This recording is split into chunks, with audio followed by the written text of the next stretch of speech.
Let's get started.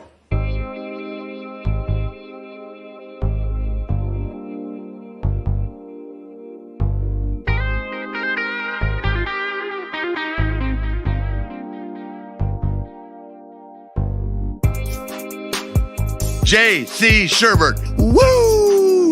Woo! Woo! Woo!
Gentlemen, may I have your attention, please?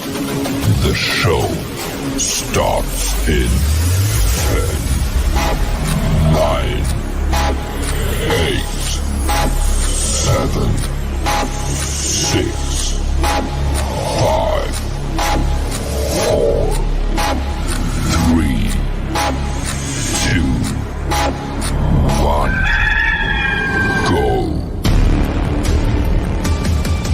The electricity here in Columbia, well, has been buzzing loudly all weekend. Passion of the crowd in Williams-Brice Stadium is second to none. And the raid breaks out in Columbia. It is good! Gamecock fans, welcome home. See how it goes, but we'll be ready to go. It's time to root. Let's go, Carolina! It's gone! Touchdown! What a hit! He baked it in! Can you believe it? Gamecocks have won this game! Here are your hosts, J.C. Sherbert. Oh, watch him celebrate now! Phil Molinex. My wife doesn't like hanging around losers. And Jamie Bratton. I'm going to tell him, you look like you joined Duck Dynasty.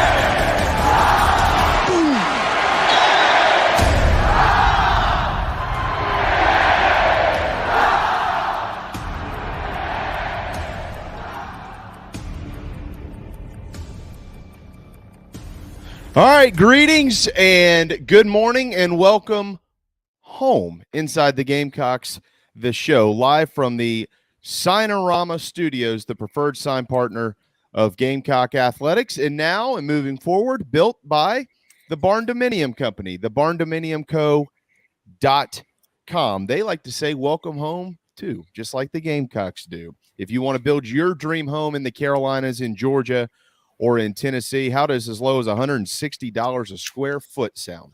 TheBarndominiumCo.com. Make your dream a reality. TheBarndominiumCo.com. Gamecock owned and operated. So are we, and we're here until 1 o'clock this afternoon. We will be giving a ticket away in just a little while to Thursday's Carolina Rise event. Carolina Rise Live event. Thanks a lot, JC, Mr. Tongue Twister. Carolina Rise, whatever. It's Carolina Rise Live. It's at Home Team Barbecue. I know that. We've got one in Mount Pleasant on Saturday. I have not been drinking, I promise, but sure seems that way. So we're going to give a ticket away to that, courtesy of Sawyer Nix. He'll be here this hour to do so. We'll lead off hour 2 with Michael Bratton from That SEC podcast. We'll certainly talk about the Gamecocks with him on the football side of things and take a drive around the rest of the SEC as well. Post-spring is upon us as we head into the summer and then, of course, into the fall. Plenty on Carolina baseball. The Gamecocks are off in the midweek, but they will be back on the field at 7 o'clock on Friday night. Quick programming note. Tomorrow at 11 a.m. or 11:05, we will be joined by head coach Mark Kingston.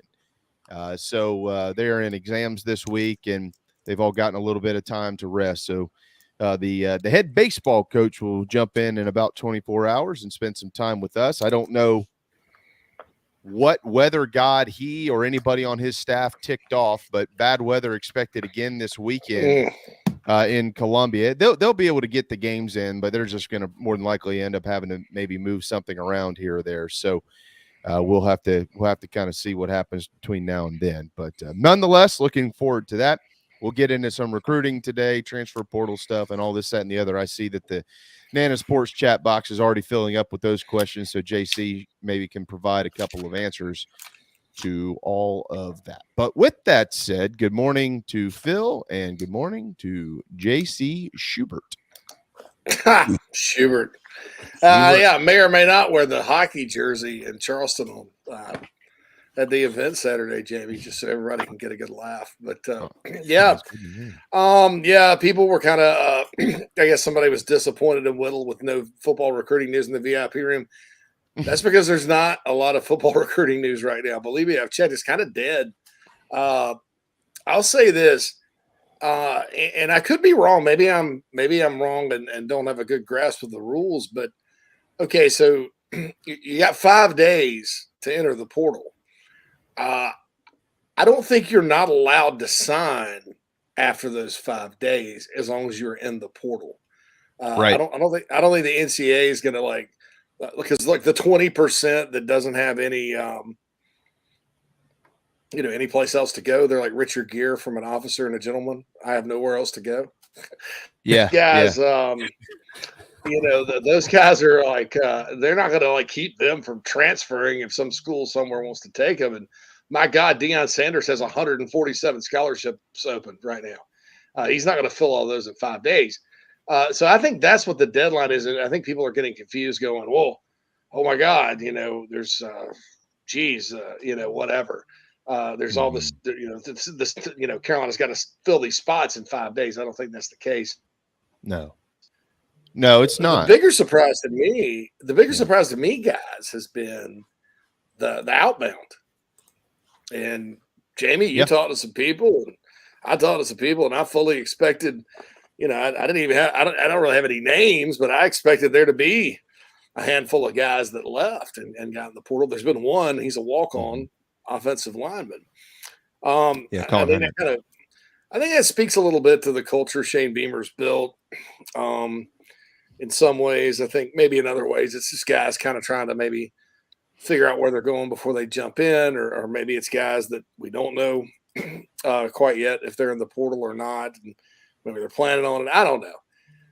I know this. I think that the attrition around here has been pretty much, livable. You certainly would love to have Marshawn Lloyd back. I think, along with the two defensive ends, because it's kind of a situation where you're lacking for depth there. And when Marshawn's healthy, he's an elite talent. But there's other schools that have lost a whole lot more and had to go get a whole lot more. And I think Carolina will be fine. So I would just say patience to everyone. I think they're trying to. The staff is they're not just going to go take a warm body. They can't help them. But trust me, they know what they're doing. And every time I think we all have sat here and gone, whoa, what are they doing? Then we all get blown away and surprised. So I would think, don't worry about it. It is a little odd. I agree with you that nobody's left yet, but they're not on our timeline. They're on their own timeline. So we'll see what happens. But Sonder asked if we're still in on McClendon. The Gamecocks are still in on McClendon. Yes, but that's a Colorado, Missouri, South Carolina, and that's an NIL deal. And so who knows? Buy tickets to the event. That's all. No, and I swore I'd never say that. I mean, I don't mean it like that, because I think South Carolina fans have really stepped up with NIL, and people are starting to get a good understanding and all that. And honestly, the other thing about it though is when you have a player that may be worth X to one school, maybe not worth X to another. When you consider you got to spread money around, and you got other top players that get NIL. And I'm not saying that gets dictated necessarily by the coaching staff, because it doesn't. That's against the rules.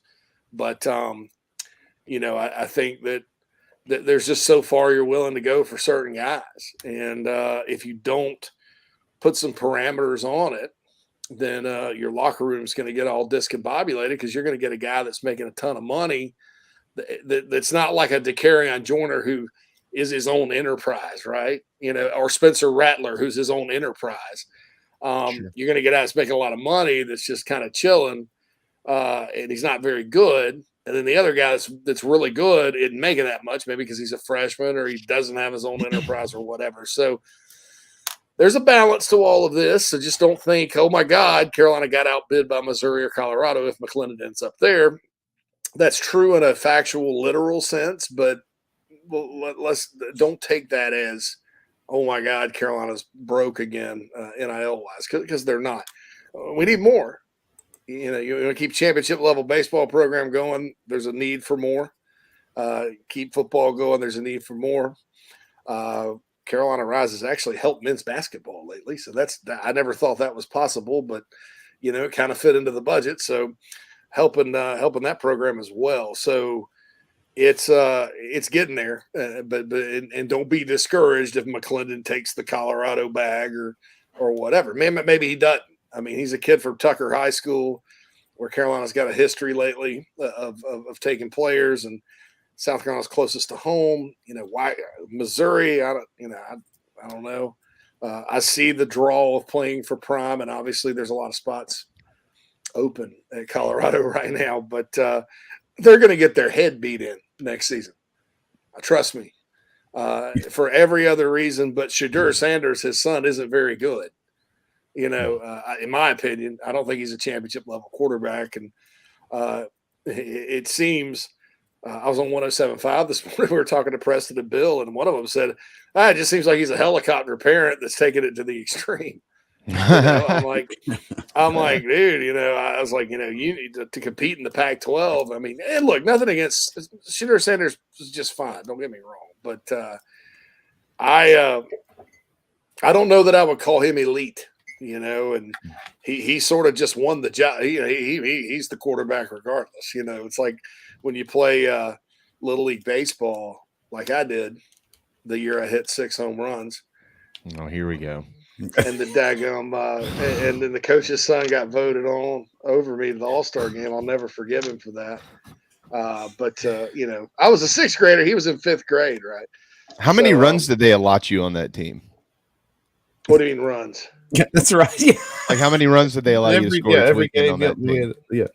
How many was too many? Did y'all ever run out in the first game, or did you have enough left for the second game?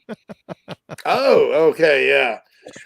Well, yeah, obviously I didn't have that many home runs in me that year, but 6 was a good number. I mean, I think we only played 12 games, so 13 games, something like that. But yeah, that was disappointing. But I would feel like the back of the other quarterbacks at Colorado right now. How you're supposed to land an elite. I mean, every other program in the country is starving for an elite quarterback.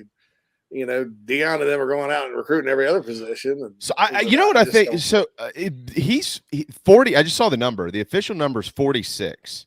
That's how many players have entered the portal. 46. I'm just going to throw this question out there. Okay, think about this for a second.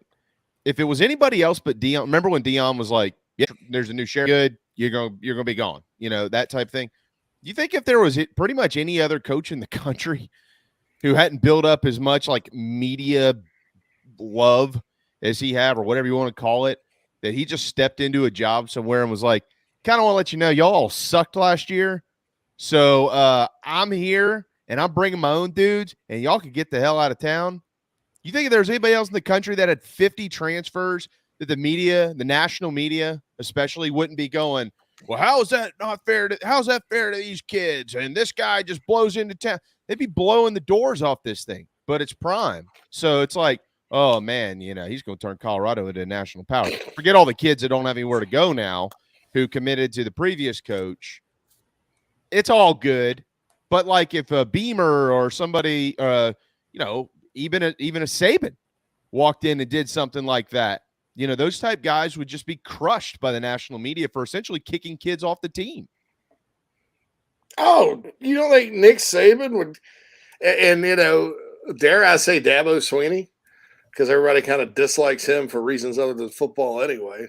I know Carolina fans don't like him for reasons that have to do with football, but if Dabo did it or Saban did it or Jimbo Fisher, Shane Beamer did it, they would go after him.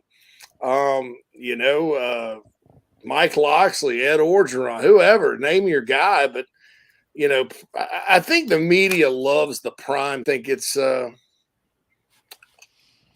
interesting. I think that, you have this larger than life guy out there, and I think that it's fine to clean house. I think a lot of new coaches do clean house. I think a lot of new coaches do have a lot of attrition and they want to get their roster right, but that's almost too much. And when you have kids, guys that shine in the spring game, the kid that was the star of receiver of the spring game hightailed it out of there, along with 17 other dudes in a day. You're not going to be able to fill that spot. I mean, I don't know if Deion's looked at the portal, but there's not a plethora of quality. Now, here's the flip side of that. Deion Sanders has damn good assistant coaches. He has a great staff. The offensive coordinator he hired was the head coach at Kent State. Anybody watch the Kent State Georgia game last year? No. The mighty Georgia defense, they put 22 points on Georgia. That dude goes lightning fast. He's creative. He's really good. His name's Sean Lewis. He's a Chicago guy. I thought Illinois was dumb to hire B.D. Belima over him. Now, I may be proven wrong because Belima had a heck of a year. But Lewis, to me, Kent State's an impossible place to win. Nick Saban and Lou Holtz may have gone to school there, but that's about it. And then you have Tim Brewster out there as one of the best recruiters in the country. You have a really good defensive coordinator as well. He does have really good assistants. And so can they coach these guys up? That's the question. But I think it is a fascinating thing. And I think, like you said, with the national media, it's even more so fascinating that they don't call him out for the things that, they call out the others for. So anyway, we got to get a break. We'll hit a quick timeout. And I understand some of y'all are having some technical issues. We'll see what we can do to fix some of that while we're in the break. So everybody hang tight. We are inside the Gamecocks, the show built by the Barndo Company and live, of course, from the Sinorama Studios. We'll be right back. Family vacations, a new car, a new boat, all cost money, but you don't necessarily have to make more to afford any of that if you can save cash that's flying out the window now. iHelp Consulting can help you finally get the kids to Disney World, upgrade the minivan, or drop that new boat in the water next summer. Let Daniel and iHelp Consulting consult with you. No fees, just savings. You pay them a percentage of those savings. Save on essential services, credit card fees, you name it. Let them find it. These folks are incredible. iHelpConsulting.com. How can I help you? Just as your State Farm agent combines good neighbor service with surprisingly great rates, you can combine your home, auto, life, or small business insurance with Tony Pope State Farm Insurance today. And guess what you'll get? That's right, even more good neighbor service with surprisingly great rates. In fact, Tony Pope State Farm is your go-to agent anywhere in South Carolina, North Carolina, or Georgia for the service you deserve at the price you want. So try combining your home, life, auto, and or small business insurance today.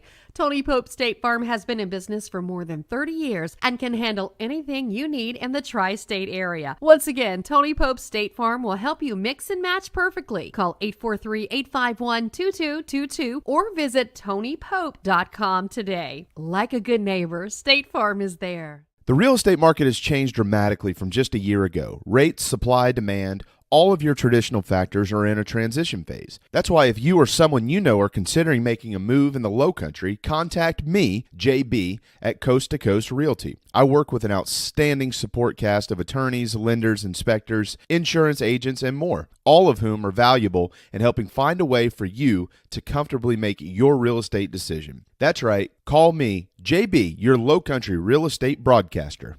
Building your dream home is often just that, a dream, and sometimes a nightmare. But at the Barndo Company, they commit to quality and build without sacrifice. Customization, open floor plans, limitless flooring options, maintenance-free and easy installation perks, and affordability are just a few reasons why they've been named one of the best builders in the U.S. Believe in your dreams. Visit thebarndominiumco.com. That's thebarndominiumco.com. The Barndo Company, Gamecock owned, Gamecock operated. Traveling to cheer on the Gamecocks? Reserve your hotel stay with Fan Plans. Your booking supports Inside the Gamecocks and the Big Spur, plus you still earn your hotel loyalty points. Visit fanplans.com/Inside the Gamecocks. What's up, Gamecock Nation? This is Jakar Moore from the DMV, and you are listening to the show.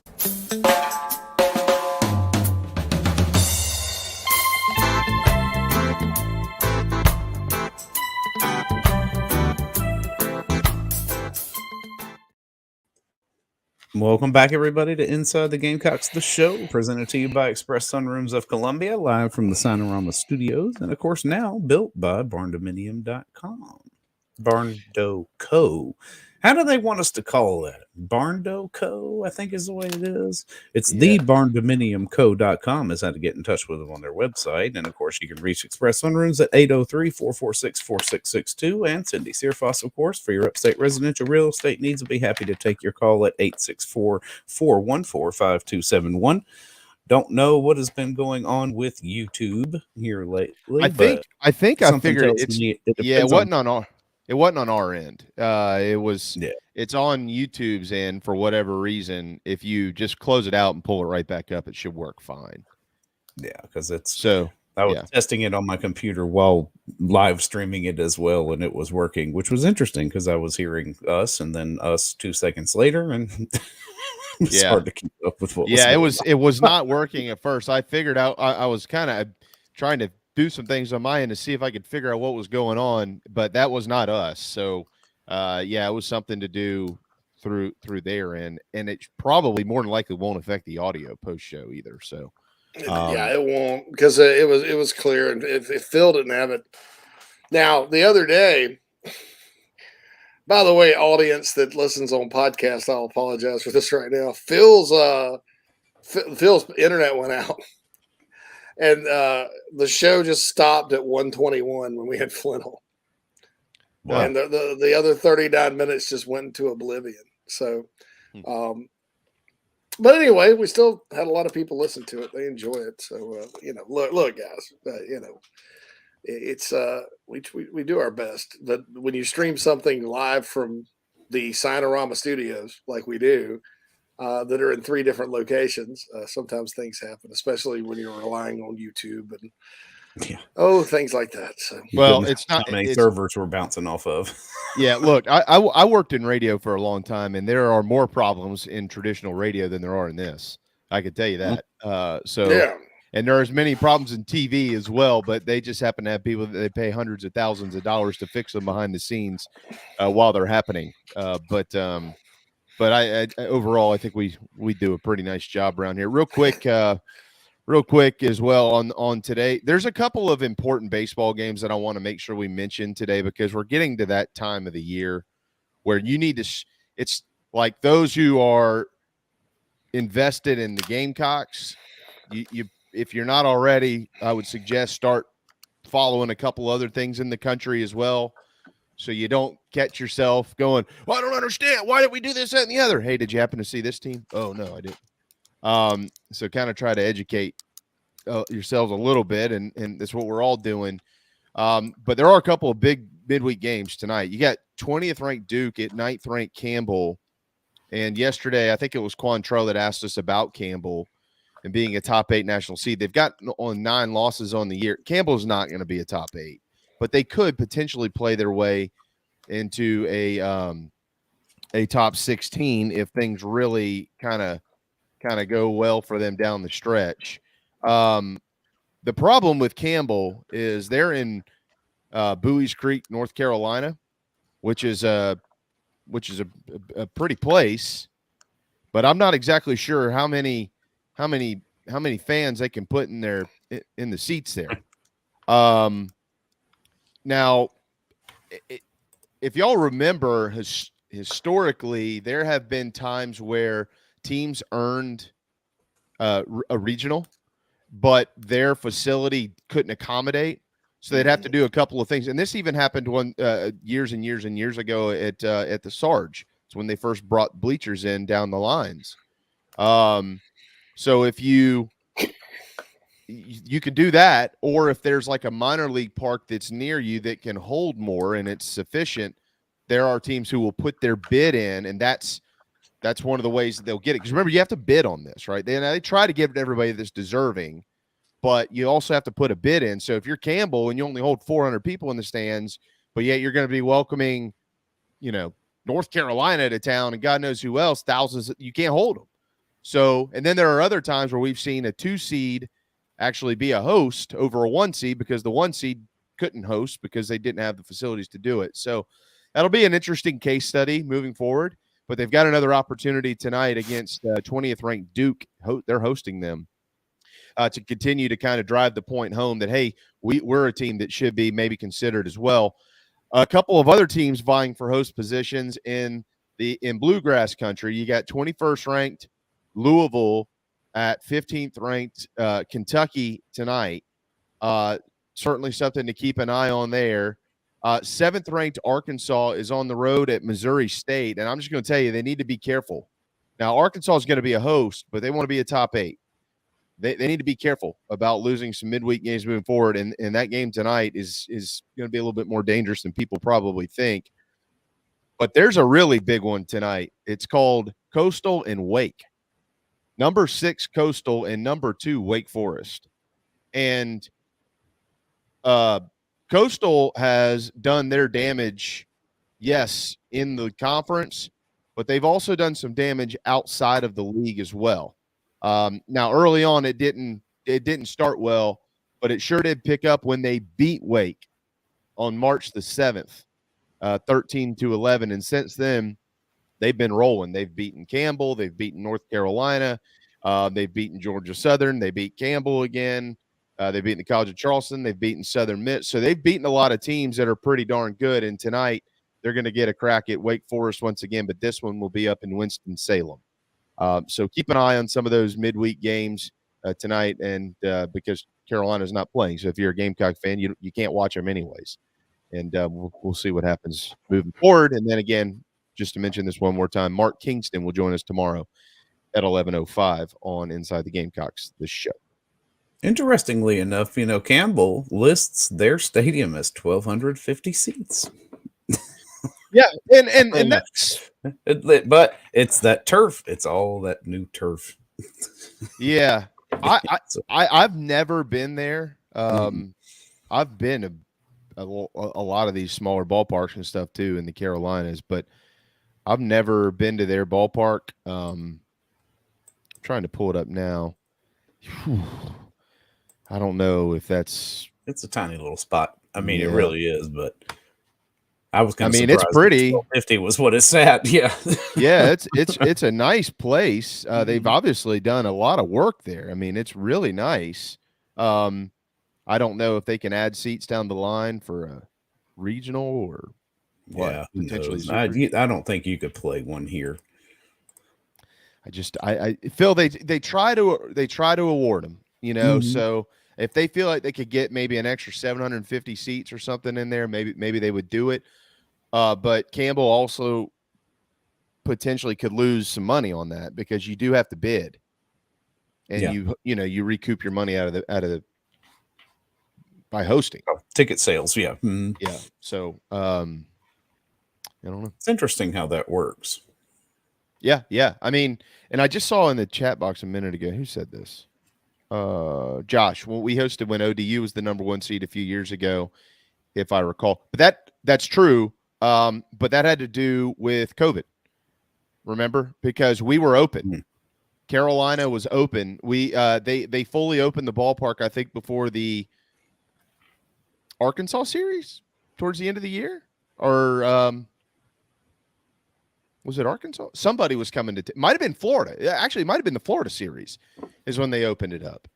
And if I remember correctly, Old Dominion couldn't have more than X number of people in their ballpark via state law at that point in time. So they had to move it, and we're of course South Carolina threw a bid in there, and they said, well, we'll just go there, and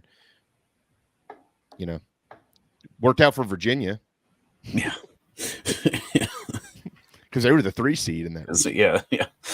So does JC know that his mic's off? Just out of curiosity. Probably. He's typing. Coughing and typing. Okay. I was about to bring up that ODU thing. But that was that was COVID. COVID had Virginia had a Democratic governor, so obviously they were not. And I'm not trying to get political, but look, there were states that were open, and there were states that were closed. And one party led the states that were open, and one led the ones that were closed. Trust me, I lived up here in North Korea. Lived up here in North Korea. Yeah, looks like I was at the regional. Governor looks like the Buddha. He looks like the Buddha, but he's more like Kim Jong-un. And they shut everything down. And if you went outside without a mask on, they throw a steak at you or something, or feed you to the dogs, or shoot you with artillery. Yeah. But Virginia at the time did. I mean, they got hot. They booted that guy out of office. But so that was probably why Norfolk is how they say it, where ODU plays, probably could not host at the same time. That's right. And it reverts to, if they can't, they give the 2 seed an opportunity to host it, which Carolina, of course, gladly could. And to Jamie's point, he's right. They played the Super in Columbia, and I remember it was such a gut-wrenching time because you had Virginia and Dallas Baptist in your ballpark playing a Super regional, and you're like, man, this is depressing. But we're not there anymore because Dallas Baptist kind of been knocking on the door for a while, and they're good. They pulled the upset over. They beat TCU out there in Fort Worth, and because the Gamecocks thought they were going to have to go to Texas, but and then it's like, well, can't play it in Virginia, can't. And Dallas Baptist's ballpark is too tiny, so they played it in good old Columbia, Founders Park, and that's just That was gut wrenching. Something tells me this team this year isn't going to struggle to score runs like that team did once they get to the regional. You talking about South Carolina? Yeah. Something tells me this year they've already proven that. Yeah, I mean, once they get to that point, yeah.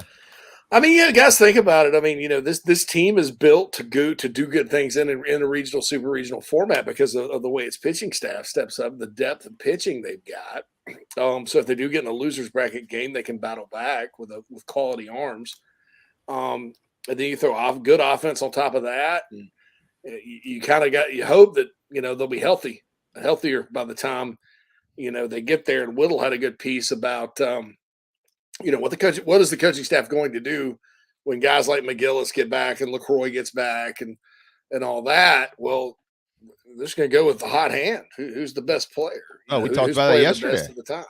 Yeah. So I don't think you could realistically walk up to Braswell right now and say thanks, but you got to sit back on the bench. Like, no way. I mean, this kid's earned his time.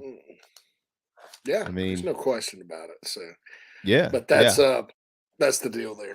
By the way, Dallas Baptist is in the top 25 this week. If anybody's, they have not lost in the month of April. Their last loss was on Friday, March the 31st at Louisiana Tech. Since then, undefeated. So they've got they're 31-9, 11 in the RPI, and trying to play their way into another host position. And we'll see what happens if they get there. I don't know. Yeah. That's pretty cool. Yeah. That can't be true. 2 wins versus the RPI's top 50. They don't necessarily play like the best. Yeah, just 2. Well, they've got 10 they got 10 quad 2s. So I mean that's nice. I mean, but yeah, just 2. Oh well. I mean they're going to need more than that. But they're 31-9. And as I mentioned, they have I don't know how many games in a row that they've won, but it's a friggin' lot because they haven't lost this month. So hats off to those guys. Anyways, but they have not played a quad 1 game all year. Well, no, they have. They are okay. So they just got bumped back a little. They're 13th in WarrenNolan.com. They are 2-4. In quad 1 opportunities. I don't know who those wins are against. Let's see. They're 0-3 against Southern Miss. So there's 3 of their 4 losses. Oklahoma State 0-4. They beat Oklahoma. Oh, okay. Yeah, Oklahoma and Oklahoma State. They came back and beat them twice. So, yeah, that's it. They only played 6 quad 1 opportunities, and they only have. They've got 4 left as of now. 1 of them's Oklahoma, and 3 of them are against UTSA, who's really good, Texas San Antonio. At Roadrunner Field, one of the great names in sports, and one of the great characters ever, the Roadrunner.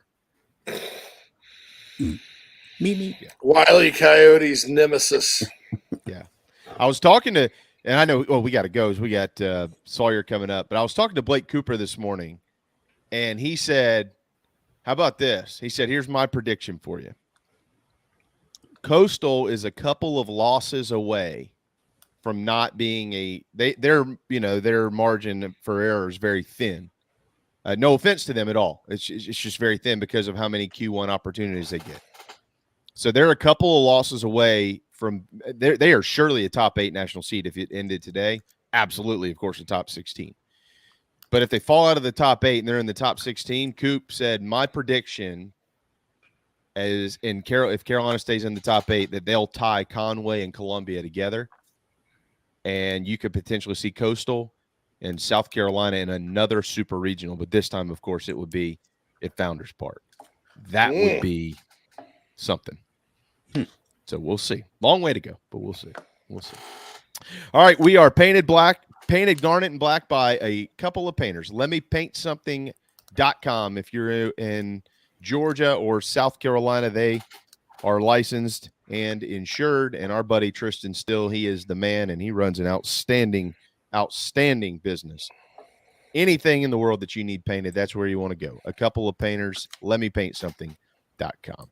Sawyer Nix up next. Somebody is going to win a ticket to the Carolina Rise live event in Columbia on Thursday. Hang tight to find out who. We'll be right back. I don't know who you are. I don't know what you want. If you're looking for a karaoke partner, I can tell you, I can't carry a tune in a bucket. But what I do have is a very specific set of skills.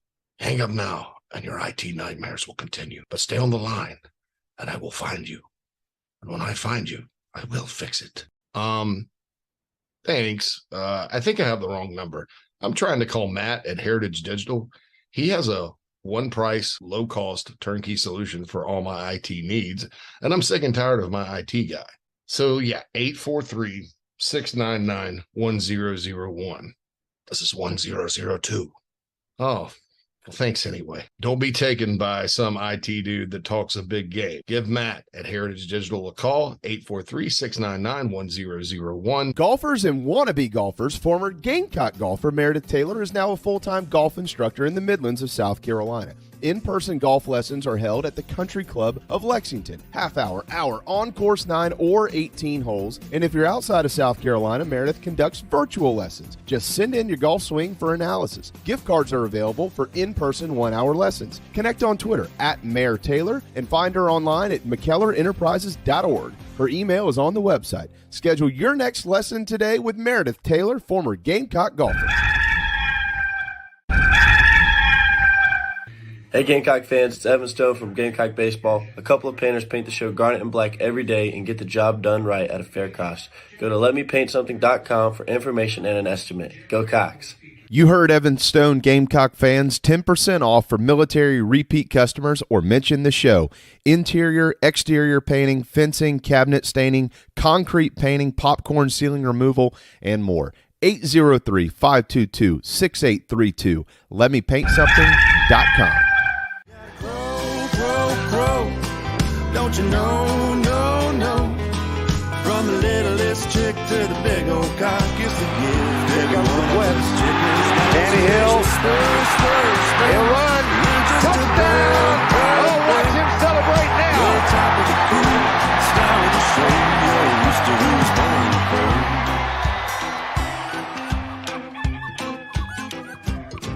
Well, I bet you wonder when you win. Welcome back, everybody, to Inside the Gamecocks, the show presented to you by Express Sunrooms of Columbia.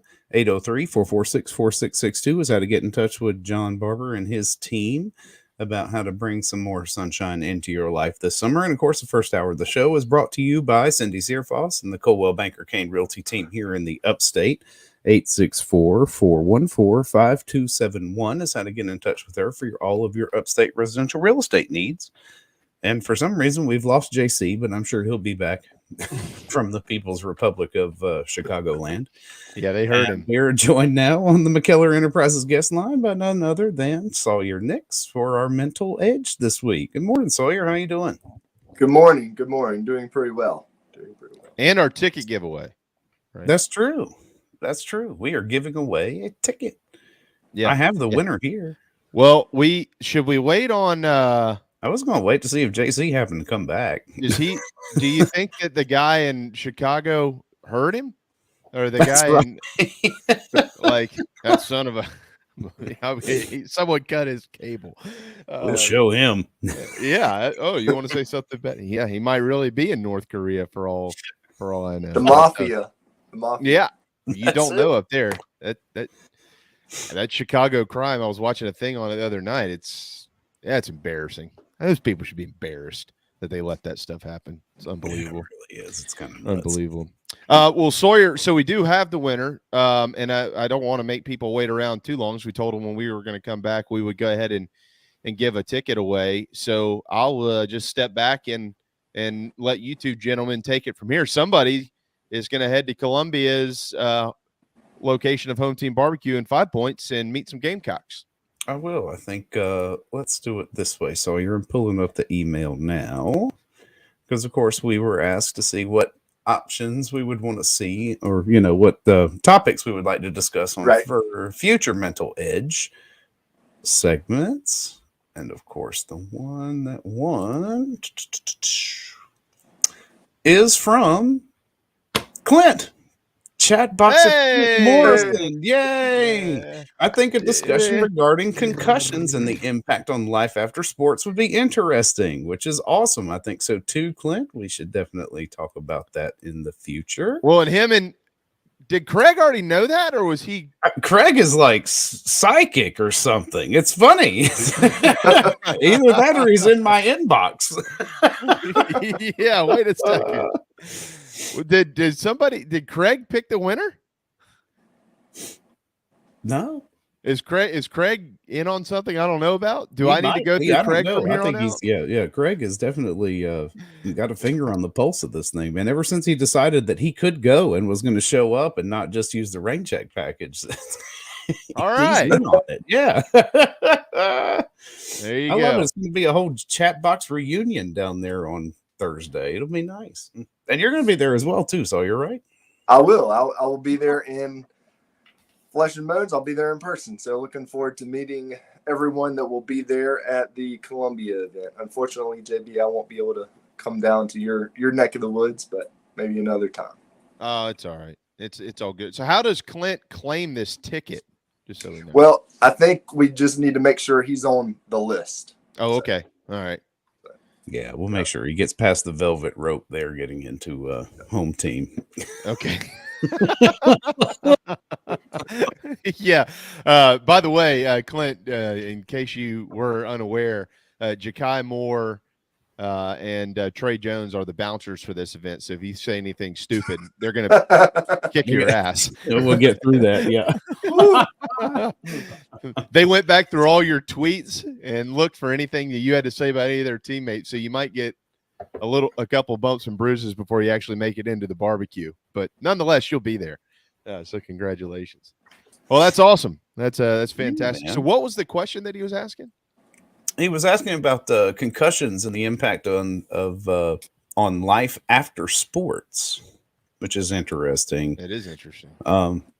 I know CTE is something, right, Sawyer, that cannot be diagnosed except for post-mortem. Am I correct? Correct. Yeah. Correct. Yeah. What is that? Are you familiar with any of that? I'm a little bit familiar with some. I'll have to do some more digging. I know certainly, about CTE and things like that a little bit, but I don't have extensive knowledge into that. I'll have to do a little digging and add my knowledge, what I know, to what I can find out. But so that may be a topic, perhaps in the summer. I'll bring that up and give it a good go at it. So combine my knowledge and expertise with some research I come across. So.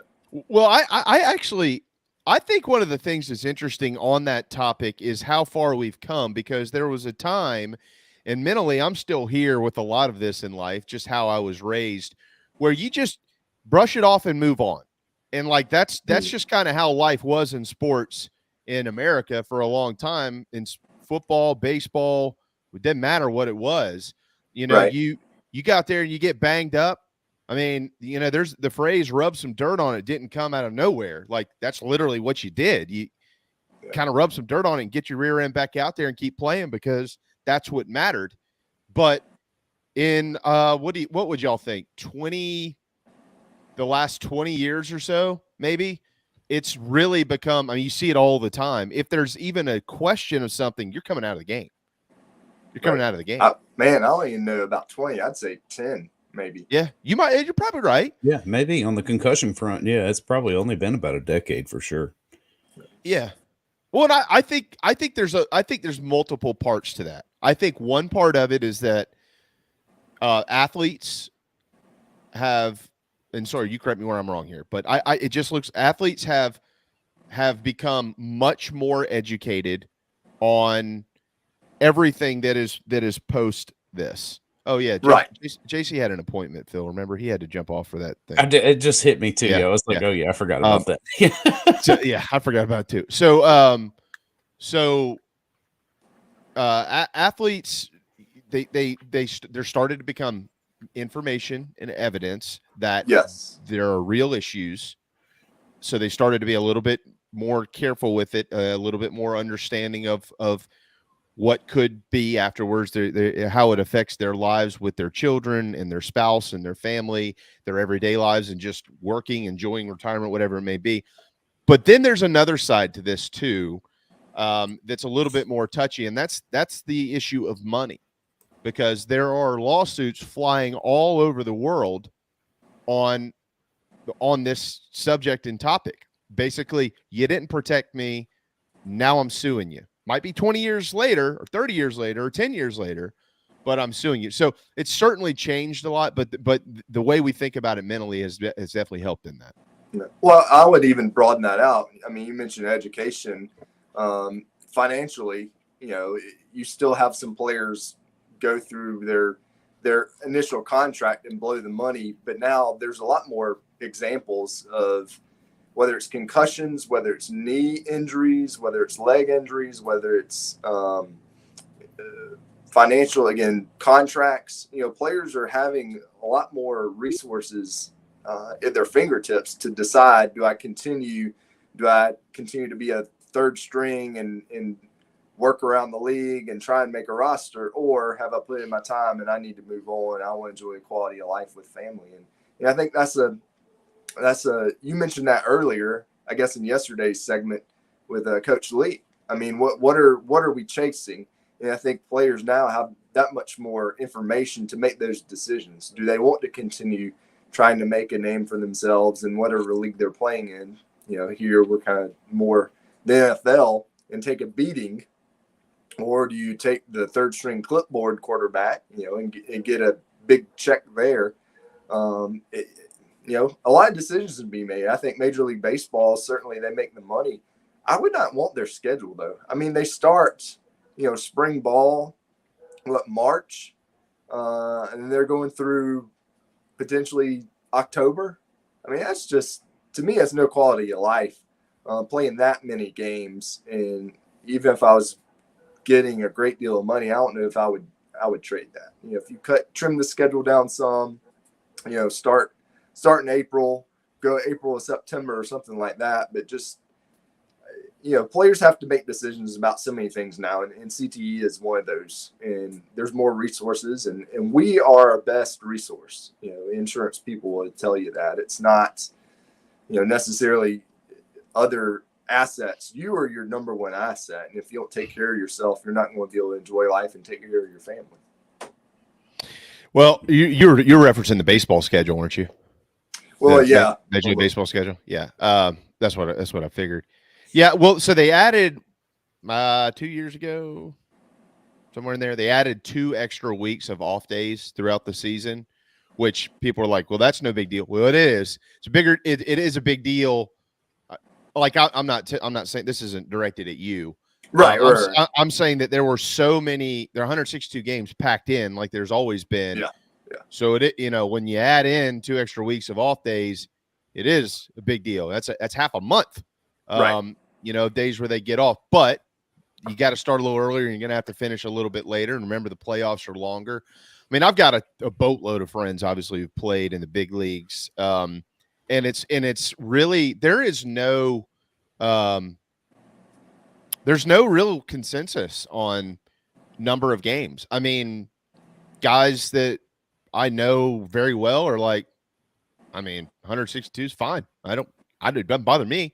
And then there's other guys who are like, they need to probably trim it down to about 150 or 140. Yeah.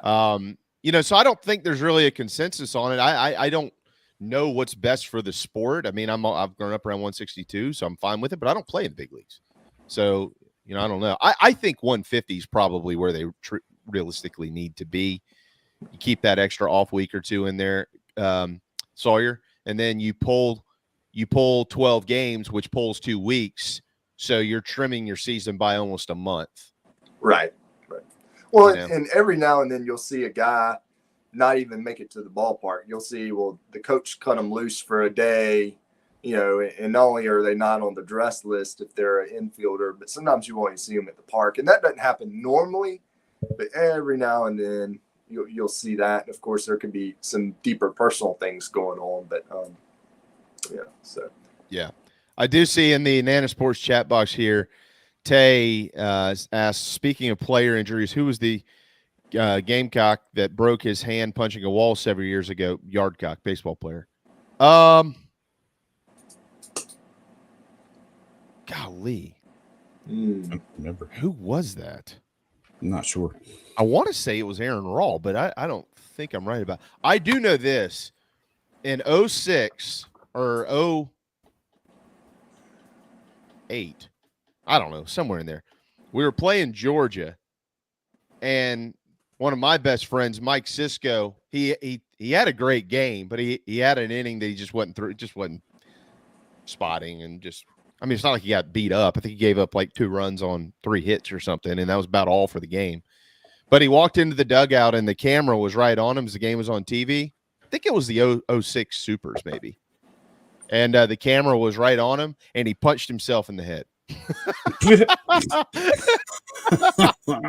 I'll never forget it, because today I'm like, dude, do you realize you punched yourself on national television, you idiot? Like, when there's cameras in the ballpark, you can't do that stupid crap. But he did. But that didn't affect his brain. His brain was shot long before that. But it still is. But anyways, yeah, I think it was. I'm with Chris. I think that was Aaron Rawl, but I can't remember. All right, JC's back. Hey, JC. Do my job here and figure it out. Yeah, I'm pretty sure it was Aaron Rawl. He walked in and he punched the wall or punched the bench. But anyway, all right. So Aaron JC Rawl was tough. Yeah, he was tough. I saw him at. He was. Oh no, you know where he was? Last time I saw him was at the Big Spur Golf Tournament last year. He was playing with Garrett Sconce and those guys, and Rawl can play. And then Garrett Sconce teed up and drove the green. I mean, Garrett Sconce is like Superman of golf. It's ridiculous what he does. Garrett Sconce could knock the ball into next year too. Oh god, that dude. And when you talk to him, he's so like soft spoken. You're like, how does all that power come out? And then you get, wow, it's just amazing. So is Mike Tyson. Yeah, but Garrett doesn't bite. Tyson on the phone. You don't think he's much. Well, I just want to tell you this right now. I'll eat your children. I'll bite your ear off, Evander. I'll tell you this right now. Yeah, you got to get it with Mike Tyson. He bought a tiger, for God's sakes. And probably the tiger scared crapless of him. Yeah, exactly. Yeah, so, train my tiger to do what I say. JC, before we let Sawyer run here, because we got Michael Bratton coming up, so we want to make sure we're on time with him since he's out of market. Do you want to pass along any congratulations to Clint, or Clint can't make the event though. Oh no! We're gonna send him a rain check package, and the first person to email insidethegamecocks@gmail.com that would like to come to the event that needs a ticket, that ticket's yours. So I'll double up. I'll double up since Sawyer bought the ticket. So that's going to go to Clint's package, but I'll be willing to give a free one to somebody that wants to come to the event. Clint's in the upstate. Clint's also very quick. He wins all of our, we're not going to disqualify him yet. Well, Janet, the chat box was like, quit trying to rob him of his earnings. Inside the Gamecocks at gmail.com. So the first email will get that ticket. Sawyer, thank you for doing that. By the way, we really do appreciate it. Yeah. Yes, very much. And by the way, Sawyer, I got your text, and yes, I need help setting up. So if you could be at home team, try to make it something around 2:30 on Thursday, that'd be great. But I'll follow up with you. Somebody impregnated Clint. That's why he can't come. I don't know. These guys, what's wrong with them? Sawyer, thank you so much, man. Enjoy the event on Thursday, and really appreciate what you did for whomever ends up getting it. We'll make sure you know who they are. All right, sounds great. Look forward to seeing you. Phil, are you going to be there? Oh no, unfortunately, I will not. I can't make either event. I'm very upset about it. But no, he's not. He doesn't. He didn't want to help set up. You're the only rookie that fell into that trap. So see you at 7 a.m. on Thursday. I do enough of JC and JB's grunt work. I'm not showing up to this thing. No, Phil and I have to work and stay and do this thing. JC gets to hang out all day. I'm just kidding. No.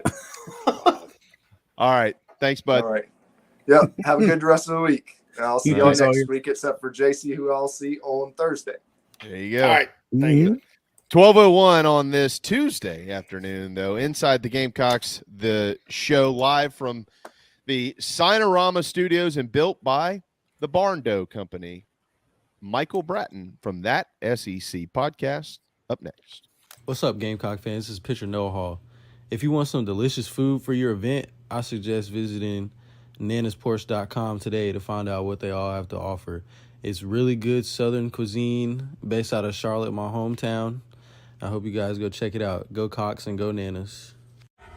Are you looking to buy a new home? Kevin O'Connell with Union Home Mortgage is a local mortgage expert and Gamecocks fan servicing North and South Carolina. Whether you're buying a home, building your dream home with new construction, or turning your equity into cash, UHM's world-class service will ensure you find the perfect mortgage to achieve your home ownership goals. Call Kevin at 803-906-0244 or visit UHM.com today. Union Home Mortgage is an equal housing lender. NMLS 2229, LONMLS 1772182.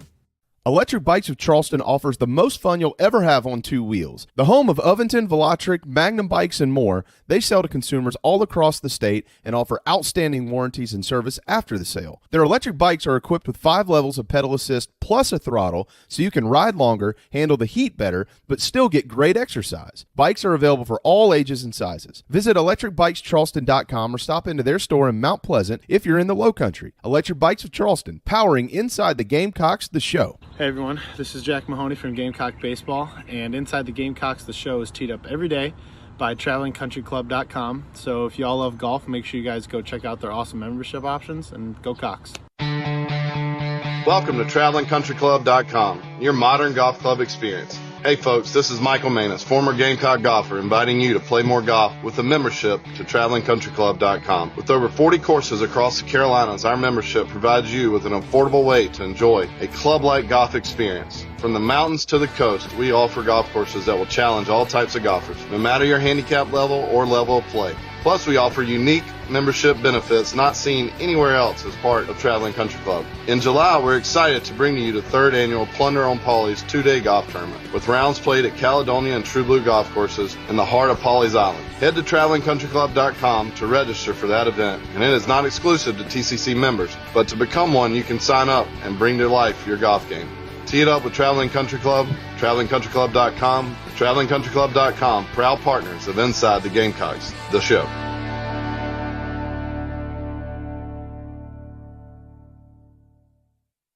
This is Zachary Davis from Carolina Hoops, and you're watching the show with JB, JC, and Phil. Go Cox.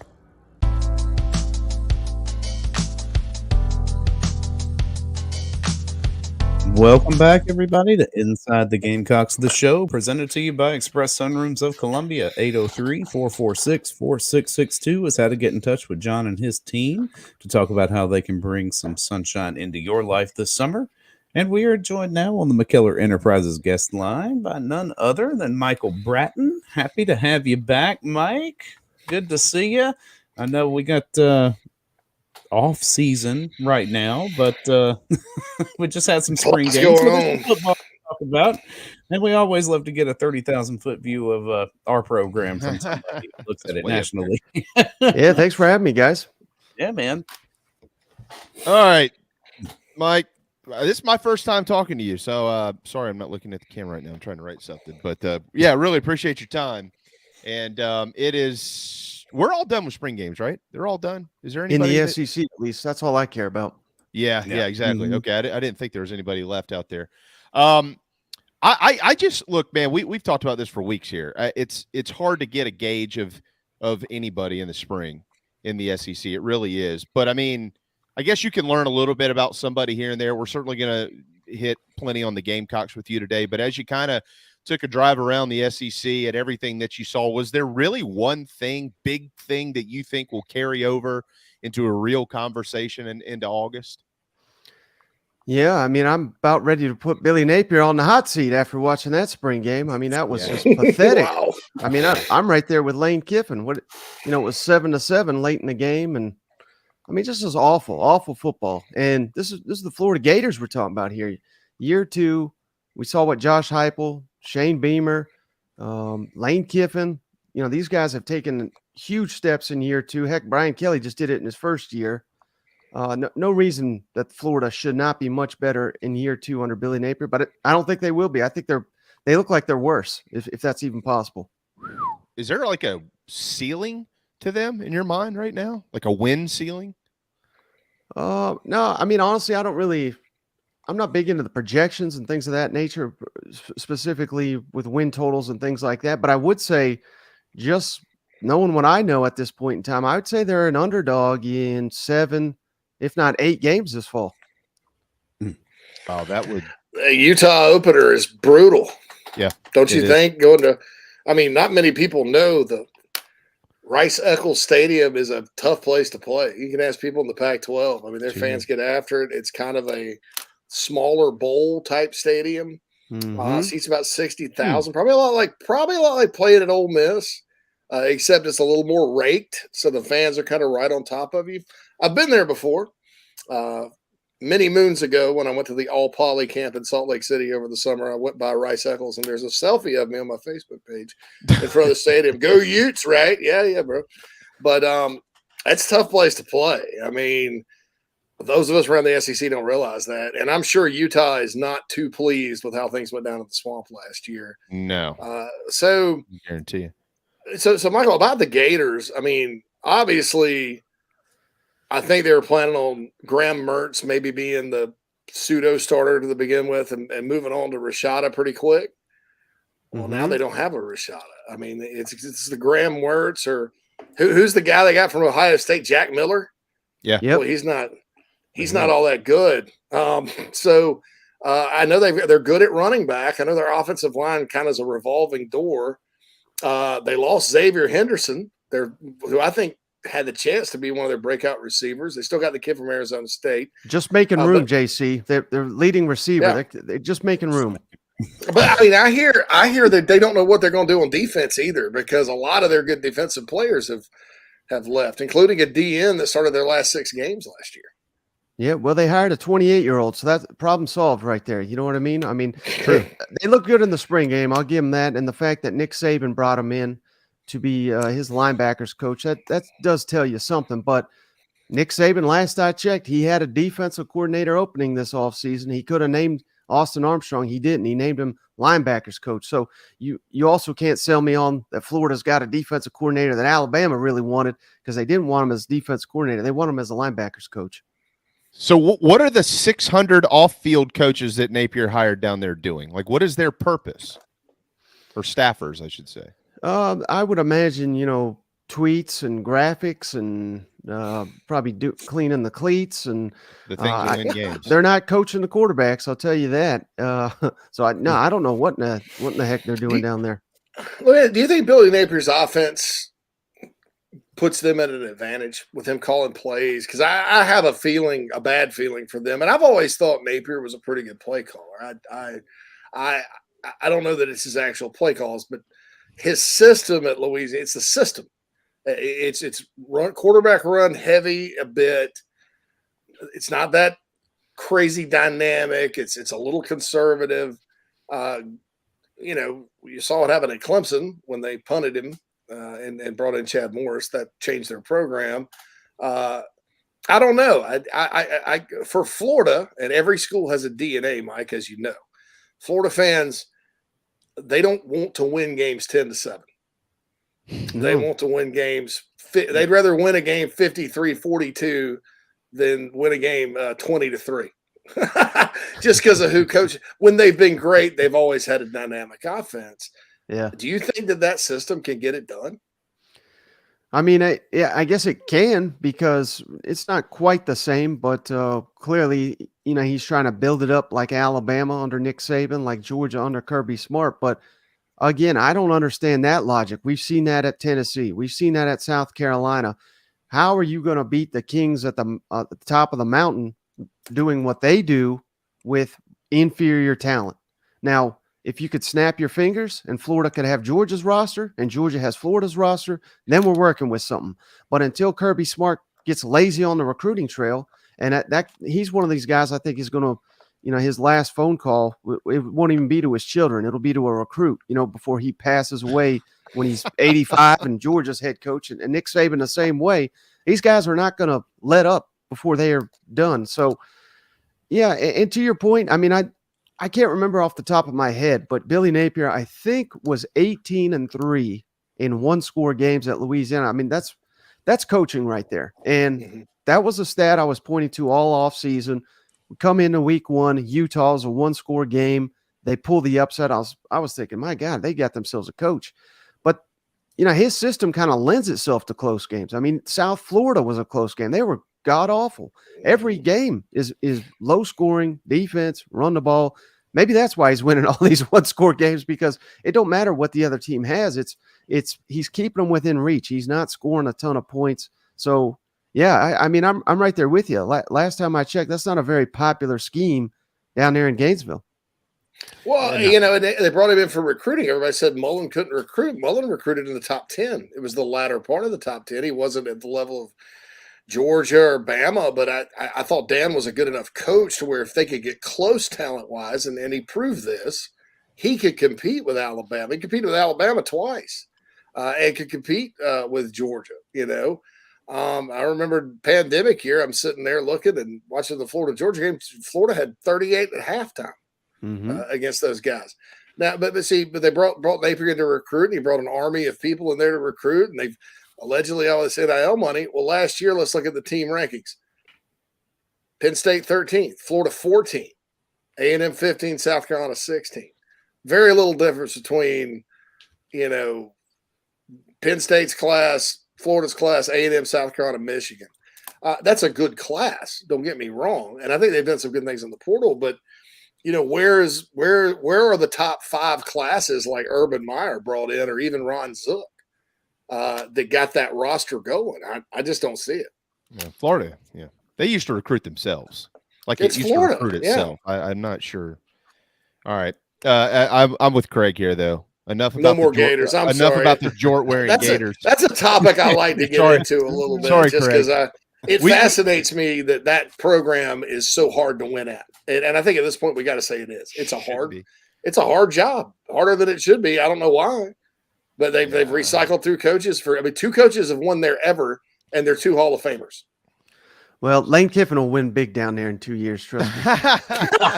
There you go, boy. There you go. I disagree with you. I think that Kiffin is Bama's next guy. I think he's the only guy who could handle it after Saban. Well, I don't know how Saban will feel about that. He's probably not the one making the decision, but if he is, that sure as hell is not going to happen. All right.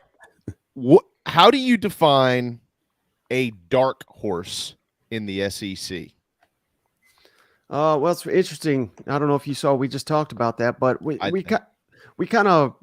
just took the favorites off the board essentially. So Georgia and Tennessee, in our minds, those are the favorites in the East, Alabama and LSU in the West. So we basically said anybody else on the table, a legitimate shot to win, an SEC, a playoff spot berth, kind of like Tennessee did last year. They had that opportunity until they came down there and heard Sandstorm. But that's kind of how we looked at it. So who are they?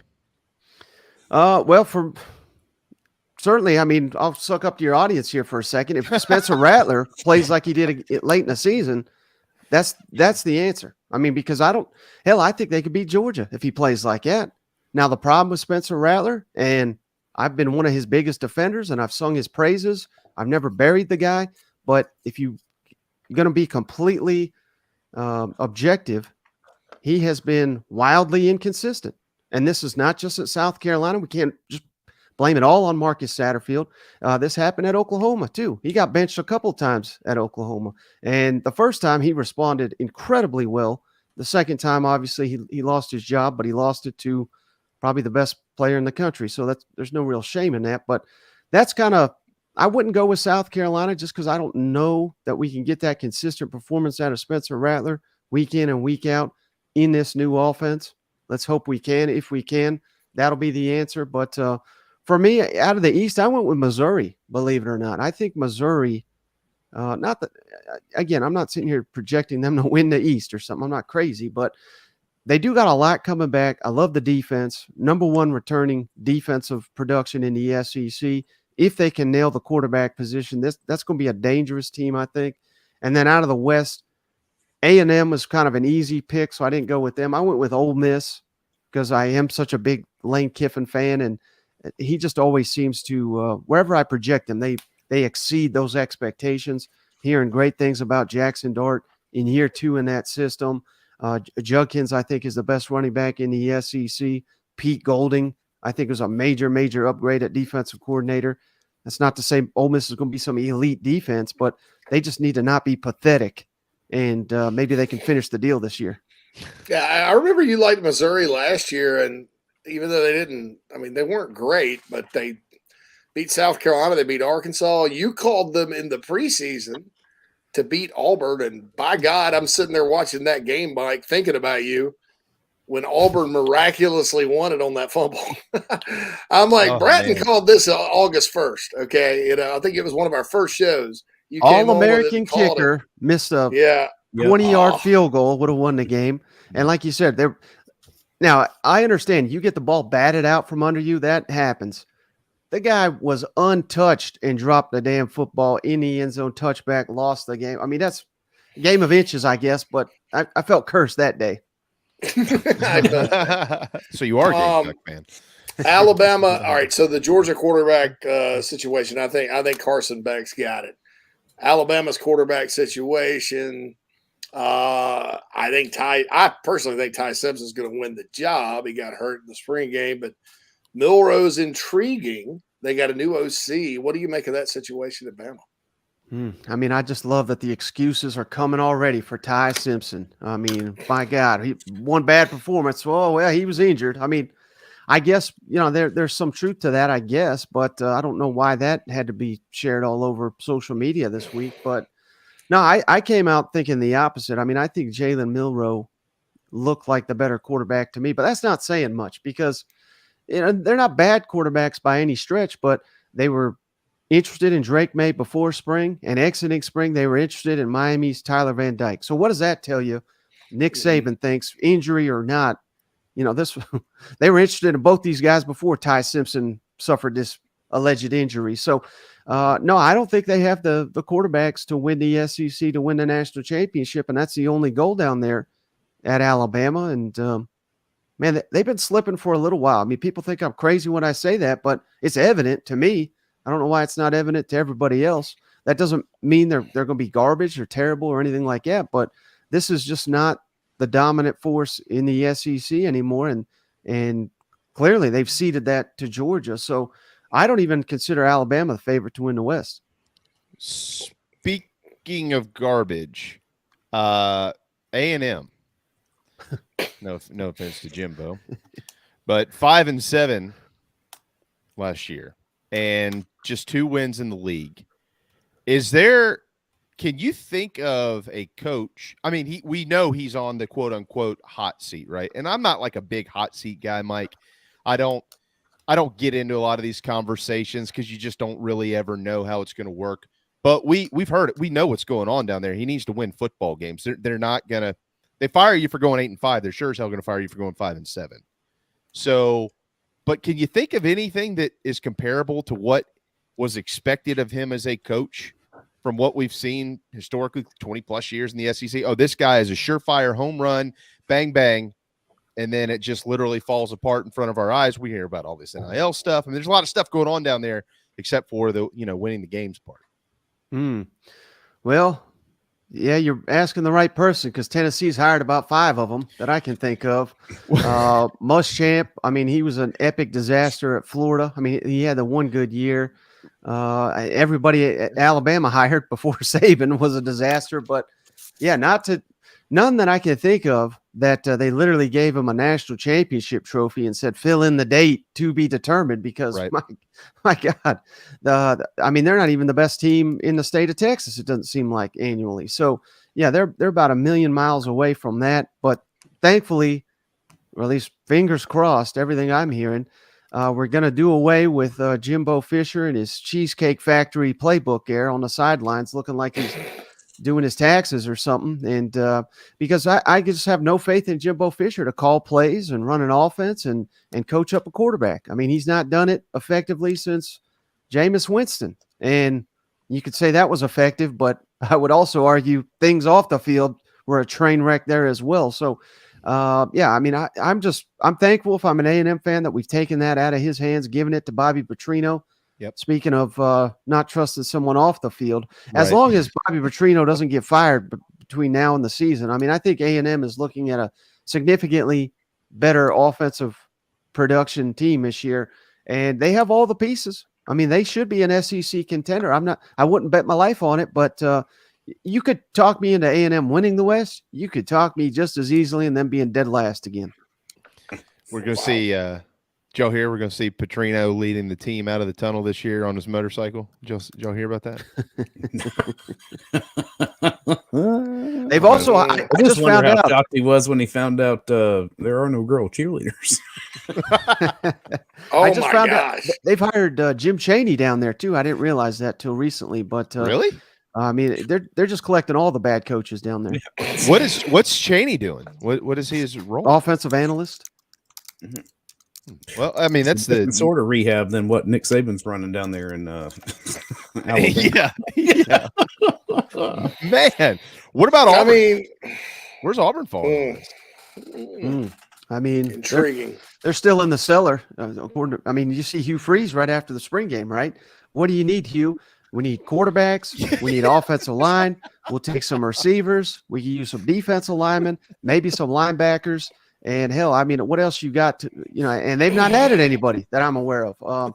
Now they're kind of in a similar boat as Florida, but they're I guess a year ahead, if you want to say that, because Billy Napier wasted last year, but just a total rebuild. And I really despise Hugh Freeze. I gotta be honest with you, as a person, I think he's overrated as a coach, but he is a good coach. He's not elite.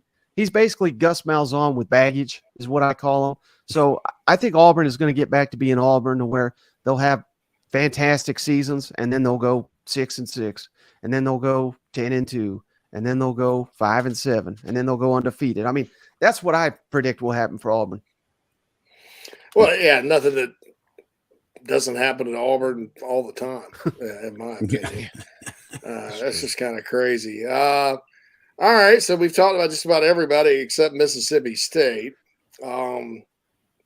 Good move, bad move by Zach Arnett going to the App State offense, which puts up numbers, but it's a lot different than what the Pirate was running. And Will Rogers. Yeah, I'll do this in two parts too. So Mississippi State thinks Will Rogers is going to be better this year in this new system. I have my doubts. I don't think he'll get the numbers. Maybe he'll be better. Arkansas fans are over the moon that KJ Jefferson in Dan Enos' system is going to be better. And I just don't know that I agree with that, Mike. I think he was pretty good in what Kendall Briles wanted to do. Enos is a little bit different. What say you? Well, every coaching change is an upgrade, JC. You've been doing this long enough to know that. But yeah, I mean, it depends on who you ask. I mean, some people love Dan Enos, some people hate him, and he certainly did not have a good exit from Alabama. I'll tell you that. And if you're, of course, Nick Saban's a demanding guy. Last time I checked, so he did get some work done down there in Tuscaloosa. But I like Dan Enos. I think I didn't realize this, but I don't know if it was his final year or I think it was the next to last year he had at Arkansas. I'm a big believer in these efficiency numbers. And Arkansas, despite being 8-5, according to Bill Connolly's efficiency numbers, Arkansas had the number one most efficient offense in the country, that's hard to believe. And that was the last year Sam Pittman was the O-line coach and Dan Enos was the offensive coordinator at Arkansas. So obviously, if you can recapture that magic, it's going to be a hell of a hire. Now, what will they do after KJ leaves? I mean, that is a different story, because I think KJ is the best quarterback in the SEC. So I think even if Enos is terrible, I think they'll still be productive this season on that side, because they have such a good quarterback and a good running back. But as far as Mississippi State, speaking of A&M, I mean, that that Appy State that got them, and that started the ball rolling for A&M having a horrible year. They went into College Station and beat them. So that's really the only game I watched of Appalachian State, but they looked good in that one. And I liked what I saw in the spring game. And I love Mike Leach. Heck, if you can see it here, we got, honor Mike Leach every day on my show here with his book and everything. But the little known secret, I guess people don't watch Mississippi State football enough, but it was the offense that was holding them back the last couple of years. It was not great. It was the defense that was kind of keeping that thing together. And the fact that Zach Arnett comes in here and basically blows up the entire offensive staff, and he hired a bunch of people. Now, he didn't hire his buddies. A lot of these coaches that get this job, they hire these guys they GA'd with, or they went to school with, or yada, yada, yada. Zach Arnett went out and hired quality assistants that he's got no connection to. I think both of those things are great signs for Mississippi State. They have a lot of talent down there, particularly at the receiver position. Unfortunately, one of their key ones hit the portal, is now plays in Athens, Georgia. But they have a lot of talent down there at skill position, and they just weren't getting them the ball in Mike Leach's system. So I like this move. But to your point about Will Rogers, it's very interesting that they went into the portal and added Mike Wright from Vanderbilt. And I certainly don't think Mike Wright is good enough to unseat Will Rogers, but you could not get two more different quarterbacks than Will Rogers and Mike Wright. So I'm shaking my head at what in the heck they're thinking there. Either there's aspects of this offense they must not feel comfortable Will Rogers can run, because Mike Wright is an outstanding athlete, but he's not a very accurate passer. I mean, their skill sets are so different. That's going to be one of the biggest mysteries for me this season is what they were thinking with that. And I have to think they have a plan for Mike Wright. I'm very curious to see what this offense looks like in Starkville. 9-4 last year, Mississippi State, and they opened with Southeastern Louisiana and Arizona. Should be 2-0, I would think, before getting LSU and then hitting the road for Columbia to take on the Gamecocks. You mentioned those quarterbacks. From a top down view and looking at the QBs in the league, your thoughts collectively on that group compared to last year, but also just standing on their own 2 feet this year. Yeah, I still have not done a full breakdown on some of the transfers, so I can't speak on the whole SEC, but I have started to watch Devin Leary from NC State, and I think he's an upgrade over Will Levis. I was never a Will Levis guy. I mean, he was a fine prospect. I just thought this was all overrated hype. We'll find out Thursday how right I was, but I mean, certainly Kentucky was awful on offense last year, so feel a little vindicated there. So I think Kentucky can upgrade. Like I said, I think KJ is great. Jaden Daniels at LSU is another really good one who it sounds like he's taken his game to that next level. Year 2 is always good for quarterbacks staying in the same system with a new team. Spencer Rattler, we have to throw into that mix again. I don't want to just repeat myself, but he can be that number one if he can be more consistent. But I guess going back to some of the teams I don't feel as good about, Florida, Auburn. I mean, I don't know what they have at quarterback.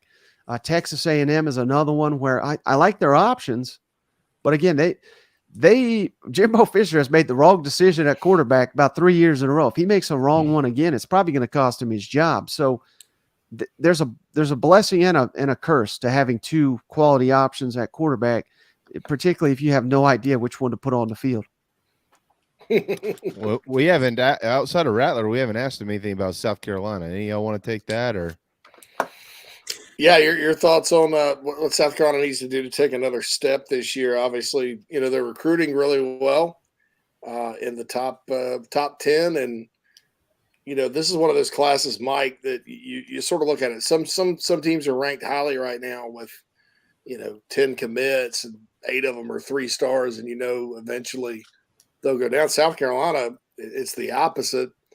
There's more talent on the way. I've kind of always thought the next step for Shane Beamer was to continue to get more and more blue chip high school players. Seems like they've done that. So moving forward, specific to this year, and the recruiting's going well and all that, but specific to this year, how do they maintain the momentum they have right now, in your opinion? Besides Spencer Rattler playing consistent, because that is a big key.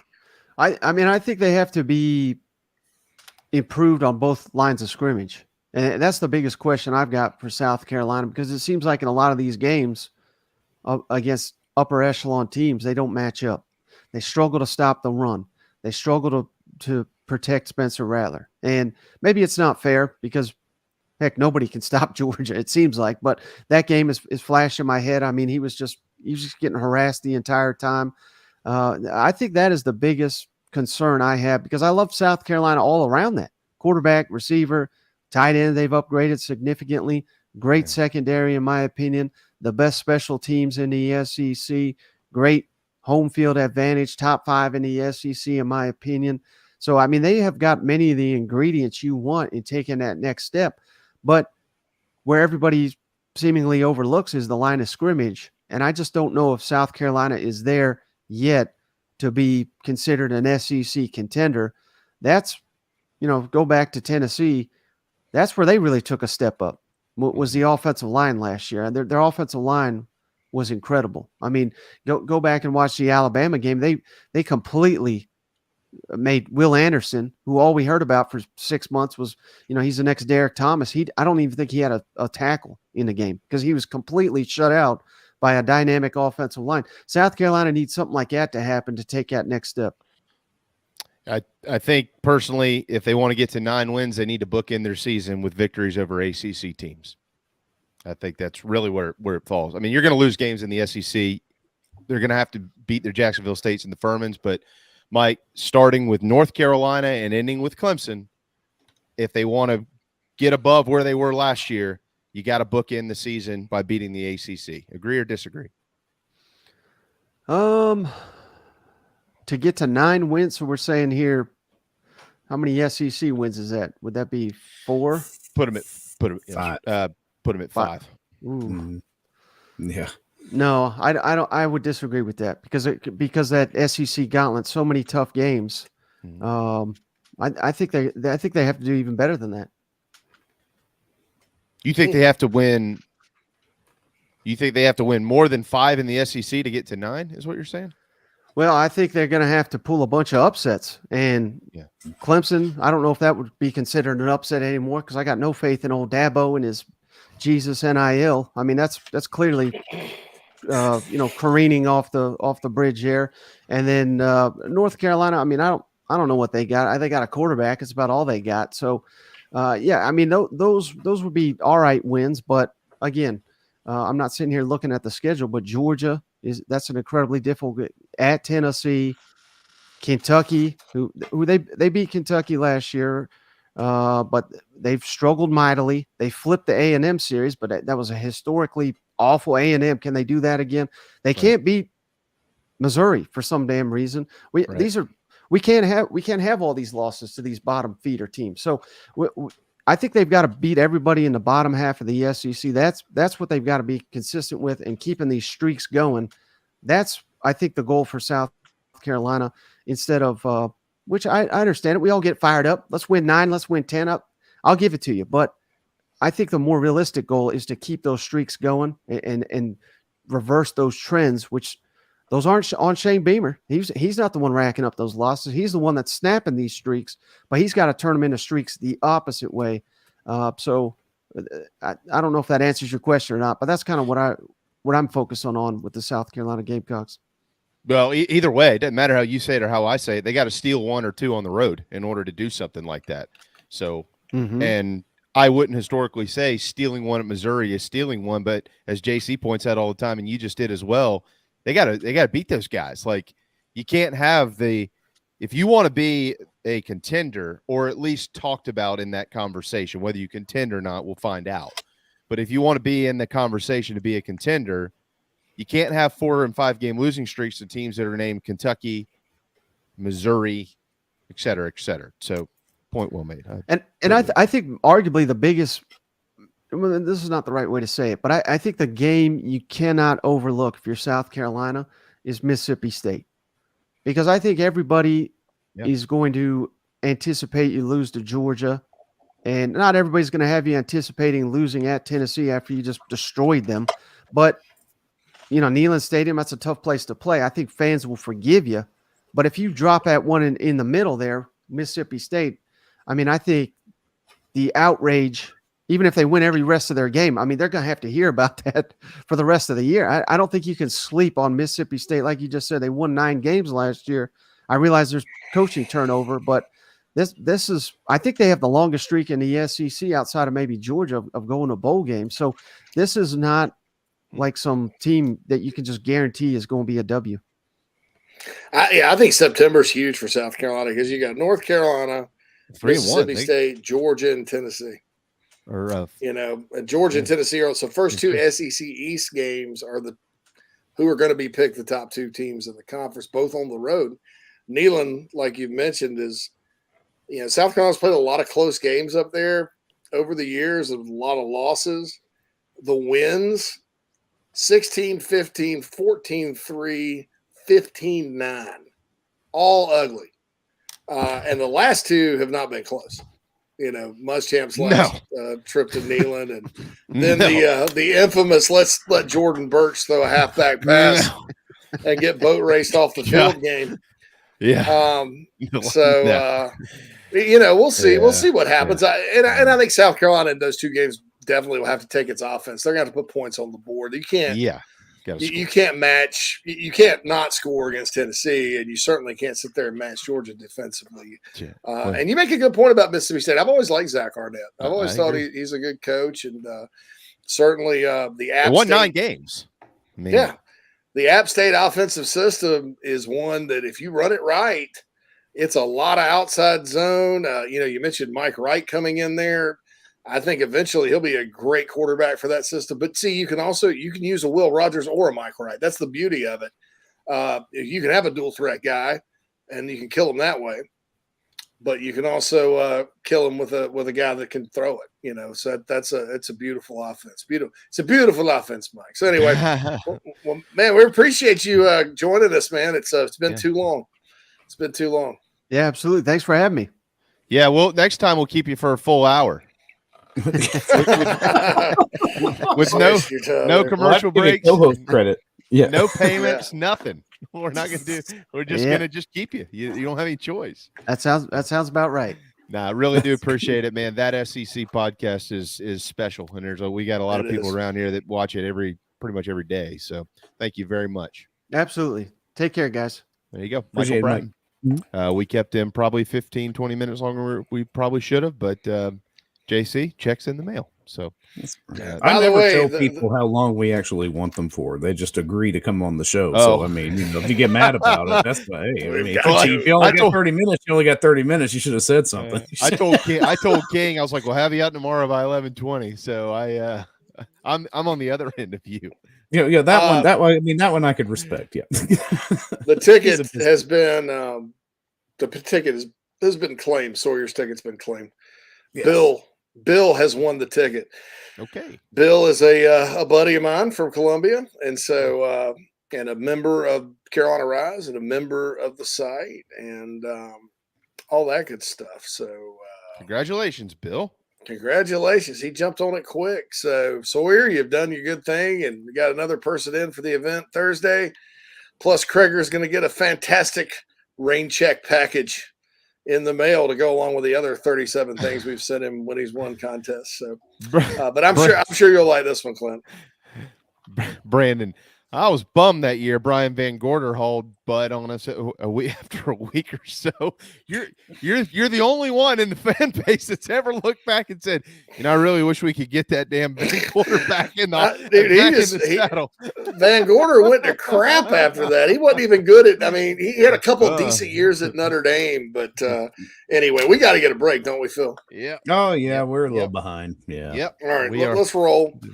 And we'll be right back to talk more about Brian Van Gorder. If you're in the upstate of South Carolina and are in need of residential real estate services, Cindy Bass Searfoss of Caldwell Banker Kane is for you.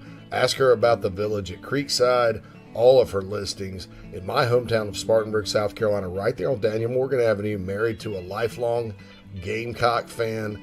And many of our listeners have already bought homes from her and been 100% satisfied with the detail and care she uses. Cindy Searfoss, 864-414-5271. Caldwell Banker Kane in the upstate for your real estate needs.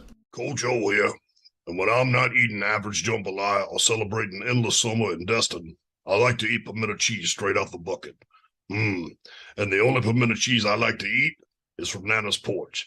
It's award-winning, it'll melt in your mouth, it's good on a cracker, it's good in a bowl, it's good on a piece of bread. Also, don't forget Nana's Porch has a hell of a food truck.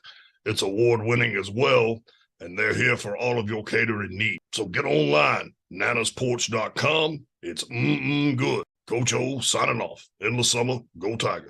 The preferred sign partner of Gamecock Athletics is Signorama Columbia, and they should be yours too. A full-service sign company that handles design, production, install, and service, Signorama Columbia has helped to bring to life the perfect vision for so many all across South Carolina. Owned and operated by proud Gamecock alumni, they can handle all types of signage, including interior and exterior, vehicle graphics, and more. Go to Signorama.com and find the West Columbia location, or call them at 803-407-9284. Bring your brand to life with Signorama Columbia, and go Gamecocks.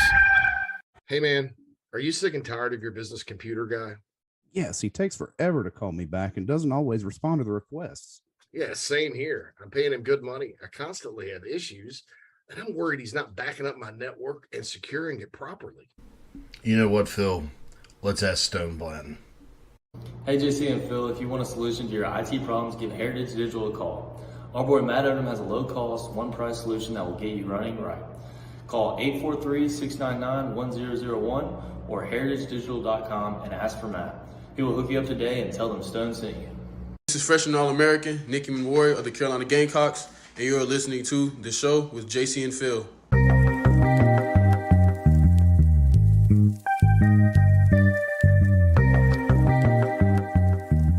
All right, 12:43. Welcome back inside the Gamecocks, the show powered by Electric Bikes of Charleston. ElectricBikesCharleston.com. You'll meet Michelle Wilkins and her team on Saturday if you're headed to North Mount Pleasant for the Carolina Rise Live event, where 12 current Gamecocks will be in attendance, and maybe one or two of them will hop on one of these bikes and cruise around and show you just how fast a big man can go on an electric bike. We do know they go up to 28 miles per hour, but with 330 pounds on it, who knows? But we do know this. Everybody comes from all over the state of South Carolina to buy at Electric Bikes. ElectricBikesCharleston.com. Somebody asked earlier, how heavy are they? They're actually not that heavy.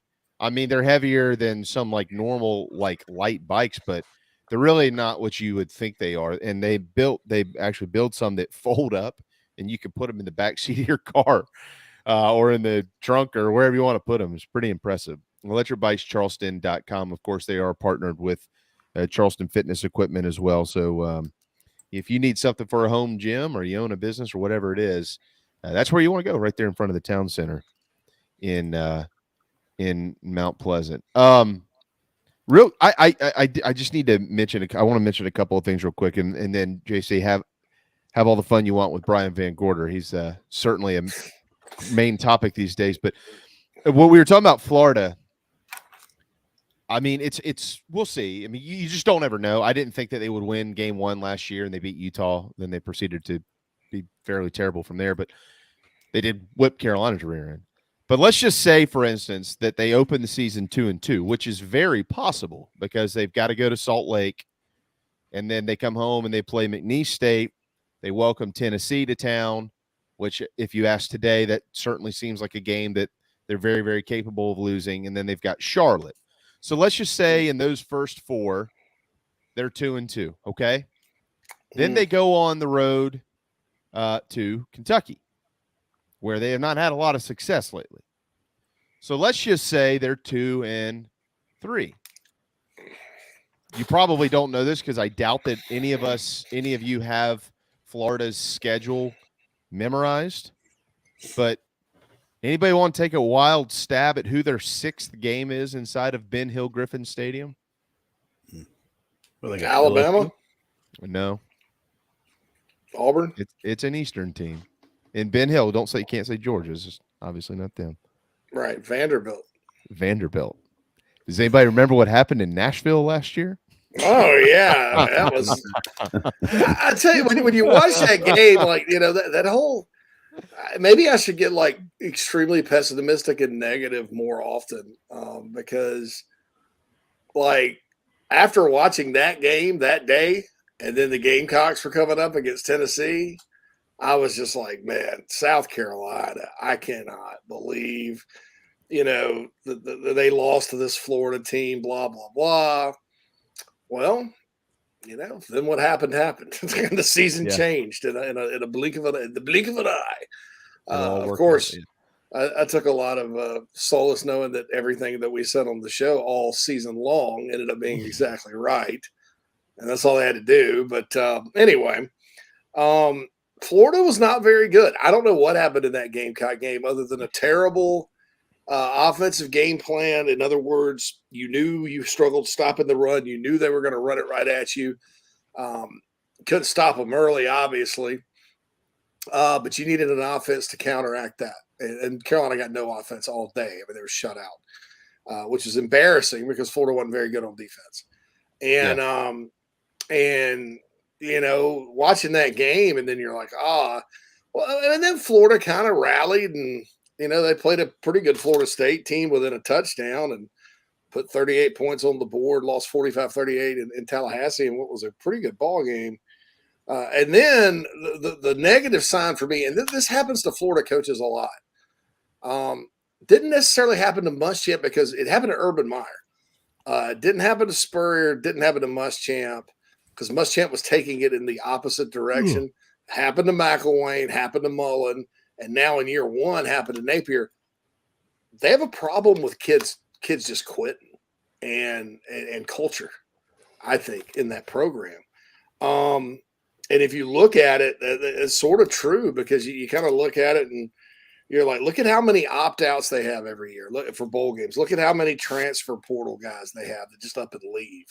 Yeah. I mean, there's no – and Napier's been probably more egregious than Dan Mullen in this department. And so, and then so Florida goes to Las Vegas, but they're the first Las Vegas Bowl team. They go to play the Beavers of Oregon State and just got their asses whipped up and down the field by the Beavers badly. That wasn't even a game. And it's because a lot of their players are missing whatnot. And so whoever's going to win at Florida has to solve that. They got to get back to the swagger and the togetherness that they used to play with. When Spurrier had great teams most years, when Urban Meyer had championship level teams, those teams may have been full of unscrupulous individuals and human beings, but they on the football field, they played as a team. And then he eventually lost it. It was a house of cards. And so Muschamp tried to dig him out, but Muschamp just kind of like at Carolina, they had some serious recruiting issues at certain spots on offense in particular that did him in like receiver. And they didn't give him a lot of time. So if you start 2-3, and let's say you do lose to Vanderbilt at home and you're 2-4 and you're headed to the bottom of the East next year, I just don't know that you can afford to change coaches again. I mean, well, it doesn't matter. That doesn't matter though, because they will. Yeah, they don't care. Yeah, I mean, after all that money you spent too, I mean, and the sheer embarrassment that's taking place. Then after that, I don't. Here's the thing, because after that they come to Columbia, and then they got Georgia, Arkansas, at LSU, at Missouri, Florida State. So if Bratton is right and Missouri's better than you think, and Arkansas's got best quarterback in the league, and all the games that you look at there, like South Carolina, the blue collar games, South Carolina, Arkansas, Missouri. If none of that goes Napier's way, I can tell you right now, he ain't gonna be there. If they start out like that and it just all goes to pot like we just rolled out, and they're 2-4 before all that happens. They finished 3-9. They ain't doing it. They're not. It doesn't matter how much money they owe him. They'll give it to him. See him. And what's worse for them is like if Florida State really is on, an ascension here over these next few years, then it's just gonna. I mean, hell, you could be lost in the woods for God knows how long. Yeah, Phil. What did Bratton say? They would be underdogs in 8 games next year. So let's point. We got to go. But all right. So real quick, Utah, Tennessee, Kentucky, Carolina, Georgia, Arkansas, LSU, Missouri, Florida State. I got them at 9. Which one of those games would they not be underdogs in if it was played today? I mean, well, yeah. See, you got to go 2 Kentucky, 2 Missouri, and 2 South Carolina. It's different when they're because they play Georgia on a neutral site. When those tricky games are on the road, and those teams are arguably better, it's going to be iffy. I mean, Will Muschamp did not get fired after going 4-8, but he was mandated to win like 8 or 9 the next year, and he only won 6.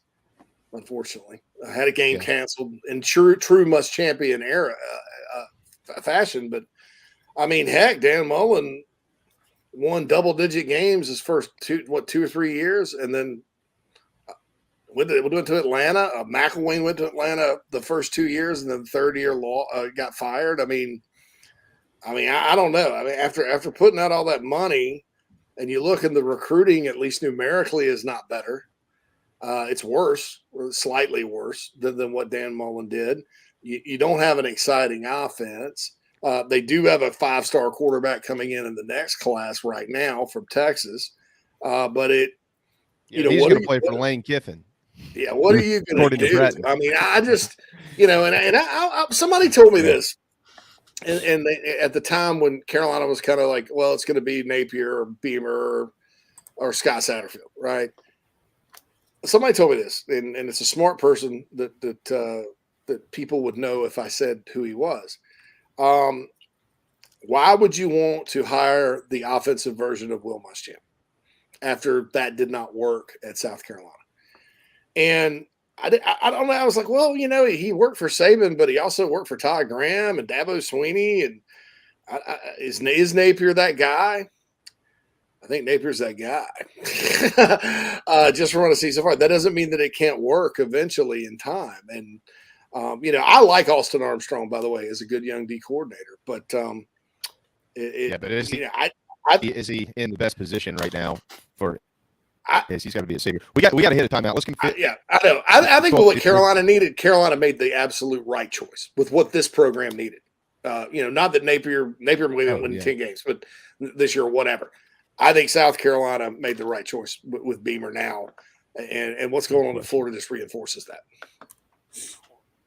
All right, we'll wrap it up when we get back. Back in the pool and boat are quickly approaching. Many of us don't have the time to hit the gym, but Charleston Fitness Equipment can change that for you. Outfit your home with a treadmill, elliptical, or my favorite, a home rower that allows you to row with the pros all over the world. They have free weights, home gyms, flooring, and much more that makes keeping or getting in shape much more convenient. Located in Mount Pleasant, visit charlestonfitnessequipment.com for more. Get in shape like our Gamecocks. Charleston Fitness Equipment, proud partners of Inside the Gamecocks, the show. Are you looking to buy a new home? Kevin O'Connell with Union Home Mortgage is a local mortgage expert and Gamecocks fan servicing North and South Carolina. Whether you're buying a home, building your dream home with new construction, or turning your equity into cash, UHM's world-class service will ensure you find the perfect mortgage to achieve your home ownership goals. Call Kevin at 803-906-0244 or visit UHM.com today. Union Home Mortgage is an equal housing lender. NMLS 2229, LONMLS 1772182. Welcome home. That's what the Gamecocks say, and so does the Barn Dough Company, where they can build your dream home starting as low as $160 per square foot. If you live in the Carolinas, Georgia, or Tennessee, their turnkey process takes just 4 to 6 months on average and can be custom designed by size and details. Make your dream a reality. Visit thebarndominiumco.com. That's thebarndominiumco.com. The Barn Dough Company, Gamecock, owned and operated. What's up, Gamecock fans? This is Ethan Petrie from Land O'Lakes, Florida, and you are listening to the show with JB, JC, and Phil. Go Cox. Deep drive to left. Morgan looks up, and it is gone. The 0-2 is sent to center, and this one is going to be long gone. Shot the opposite field from Casas, and it's gone. 2-0. That's driven deep to left. Langford looks up, and it's gone.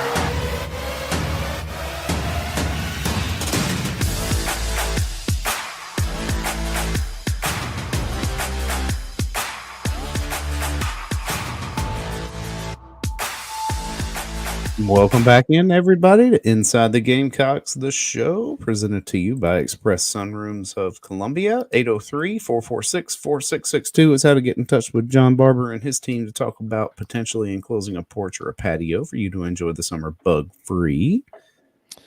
And I had something witty to say, but I lost it when I was watching Ethan Petrie. I was like, look at that. Well, the good news is I'm so the happy head he's coach, on our team. Yeah. The good news is the head coach of Ethan Petrie's head coach will join us tomorrow at 11:05. His name is one Mark Kingston. So looking forward to that. Looking forward to JC getting down here as well. Can't wait to see him on Friday. I think, JC, I'll see you Friday or Saturday. If not Saturday morning. I mean, I'll definitely see you Saturday. I think you'll see me Friday. I'm pretty sure.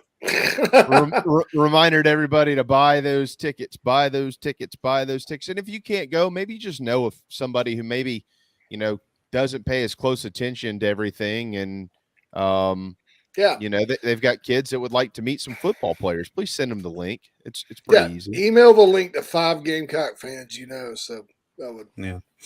And I put the link in the show description today, so it's on there on YouTube. And by the way, there is a lot of people that are going to be at these events. I mean, they're selling. That's great, but we would love to meet all of you. So JC was giving us the numbers this morning, and that's pretty good. So the more the merrier. Yeah, and it's a tough time. Spring in South Carolina is. I mean, heck, it's hard to get a crowd at the spring game if it's not at night, because people want to go play golf and go to the lake and go to the beach and chill. And I don't blame you, because I'm one of you. I like to do the same. Yeah. There are beaches in Illinois. They're on Lake Michigan. Jesus, whiz. Yeah. Don't. I wouldn't. Would you be called dead. Lake Michigan, JC? Was that something? I've heard Lake Michigan's cold. Yeah, that's what I hear too. Yeah. If I were on the beaches are Indiana, Michigan. If you go to the east, you get to New Buffalo, Michigan, and kind of that west coast of Michigan. I'm losing my voice, by the way. Did you swallow a bird or something? Yeah. You get to the west coast of Michigan, it's beautiful. It's a beautiful lake area. But Chicago? No. How about no? No, I wouldn't be called dead. And then the beaches downtown have youth rallies, at them too.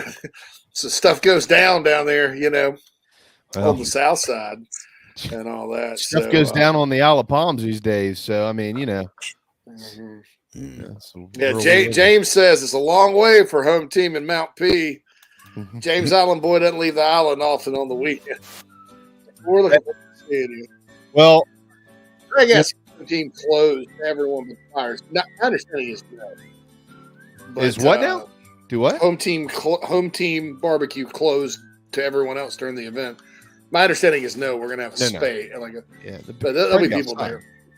Well, I mean, with all due respect to Mr. Churchill, you're coming all the way from Chicago for this event, so I think he can make it from James Island. I got to come from John's Island. It'll be all right. Little. I'm gonna be Ubering. I think. Well, at least part of it. So. You're gonna be like the drunk guy that got his Uber from North Carolina to Delaware or something overnight. No, I did take an Uber from Atlanta to Greenville one time. That was fun. You'd be like the drunk guy that called an Uber and slept through him being there. Yeah. Or you could be like my friend Michael, who called an Uber the other night and fell asleep.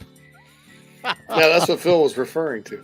Yeah, I was. Or you could be waiting. Call anybody out by name, I don't care. You could be waiting on Uber with your friends at their place, and they pop on Raiders of the Lost Ark, and you look up at the TV and ask them, "Is this regarding Henry? Is this regarding Henry?" Yeah, that did happen.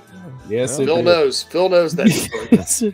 So a few years later, I'm like, I took a picture. I was at Toys R Us. I took a picture of the Raiders of the Lost Ark action figure, and I was like, I made a meme. Excuse me, sir. Where are your regarding Henry action figures? Regarding Henry.